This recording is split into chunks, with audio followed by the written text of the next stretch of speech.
Assalamualaikum warahmatullahi wabarakatuh.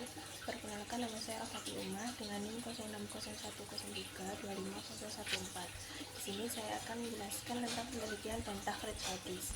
Jadi, penelitian hadis sendiri itu merupakan kajian yang mendalam dan kritis terhadap matan dan sanad hadis yang bersifat dinamis dengan menggunakan metode-metode tertentu untuk menentukan validitas hadis sebagai suatu hujjah bagi kebenaran ajaran-ajaran agama.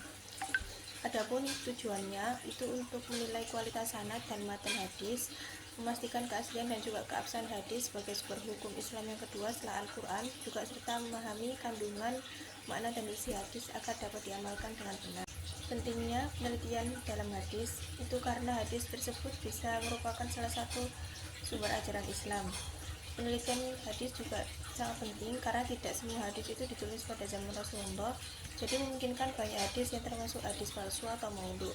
Penelitian hadis ini juga membantu memisahkan antara mana yang termasuk hadis sahih, hasan, dhaif maupun maudhu. Penjelasan dari takhrij hadis dan kegunaannya menunjukkan asal suatu hadis di dalam sumber aslinya yang meriwayatkan hadis tersebut beserta sanadnya, lalu menjelaskan status hadis tersebut bila dibutuhkan. Takhrij hadis sangat penting untuk memastikan keaslian suatu hadis, juga menilai kualitas hadis dan mengetahui biografi perawi. Takhrij hadis sendiri ialah penelitian terhadap hadis. Adapun metode dalam takhrij hadis ialah upaya menelusuri asal-usul hadis dengan cara mencari sanad dan matan lengkapnya di kitab-kitab hadis asli untuk menentukan kualitas hadis tersebut. Metode utamanya berdasarkan lafal pertama hadis, lafal yang ada di matan, nama periwayat pertama atau sanad atas, dan tema atau topik hadis. Adapun langkah-langkah dalam takhrij hadis. Yang pertama, takhrij dengan rawi pertama.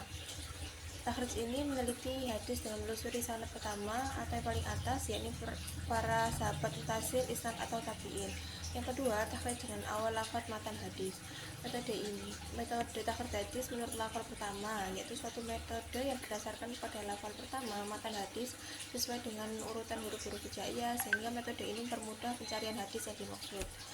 Yang ketiga, mentakhrij dengan kalimat hadis, yakni suatu metode yang berlandaskan pada kata-kata yang terdapat dalam matan hadis, baik berupa kata benda ataupun kata kerja.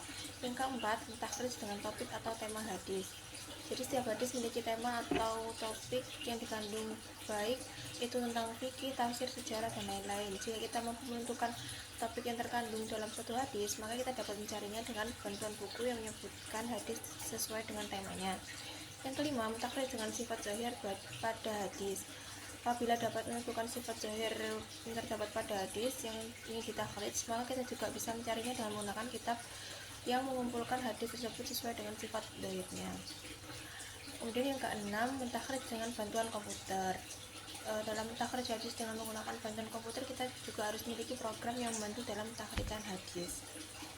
Adapun aplikasi software untuk penelitian hadis, yaitu beberapa aplikasi perangkat lunak untuk penelitian hadis ada 5. Yang pertama ada Maktabah Asyamilah, yang kedua ada Jawami Al-Kalim, yang ketiga ada Mausu'ah Al-Hadis Asyarif, yang keempat ada Lidwa Pusaka, yang kelima ada Hadisoft.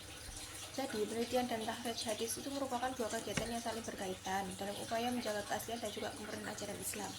Melalui penelitian hadis juga, seorang peneliti berusaha menelaah keabsahan, makna, dan juga relevansi hadis terhadap kehidupan umat. Sedangkan takhrij hadis itu berfungsi untuk melacak sumber asal, sanad, dan kualitas perawi guna untuk menentukan derajatnya, apakah sahih, hasan, atau dhaif. Dalam melakukan penelitian dan takhrij itu, hadis dapat dikaji secara ilmiah dan objektif, sehingga terhindar dari penyebaran hadis palsu, serta dapat dipahami sesuai dengan konteksnya. Oleh karena itu, kegiatan penelitian hadis memiliki peran sangat penting dalam perkuat dasar keilmuan Islam, melestarikan warisan Nabi Muhammad, dan juga membimbing umat dalam mengamalkan sunnah secara benar.